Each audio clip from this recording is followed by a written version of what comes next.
The underground was in mourning. Dad had just passed away and was now to be laid to rest. The funeral was perhaps the saddest experience of my life. He had been one of the few monsters who trusted me right at the gate when I showed up. And to see him go was just heartbreaking for me. As we followed his funeral procession through the capital, Azrael told me, "Despite the sadness of the occasion, are you looking forward to me being king?" And I said, "Well, they say the night is darkest just before the dawn, and I think that's more true than ever." The Hall of Processions came to a stop in the Hall of Kings. The place contained mummified bodies of dead kings, and now Dad would join them. After his body was put to rest, After the body was put in place for its eventual entombment, Azrael stepped up to the podium to give the following speech. "Friends, humans, citizens of the underground, lend me your ears. I come to bury my father, not to praise him.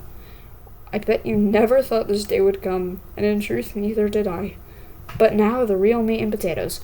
They say that men do lives after them.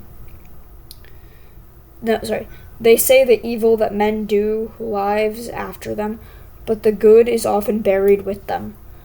I am here to ensure that the good my father did, and the lives after him too. My father knew the horrors of war firsthand, so when we were forced underground and his father died, he knew he had to lead us through a new life that we began. Now the human Ernest Hemingway once wrote that the world is a fine place and will work for fighting it. I think my father took that to heart and fought for us to his dying breath. But now to address the elephant in the room, his view on humans. Now at first he thought that we should follow the philosophy of King Asmund, the human carver, but that all changed when he met Kara. Then he became known as and that changed when he met Kara. Then he became known as his own title, King Asgore the Human Lover. And I wish to carry on that part of his legacy.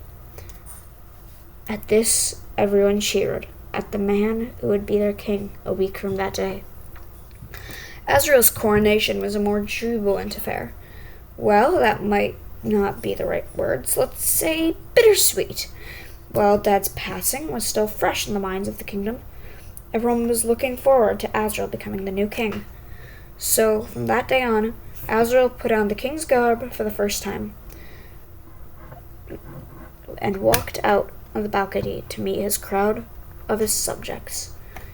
Then, after giving a speech about how he would try to revive the human-monster friendship that had existed before the war, he knelt, and Sans would give the crown on his head, while Gaster would give him his royal trident.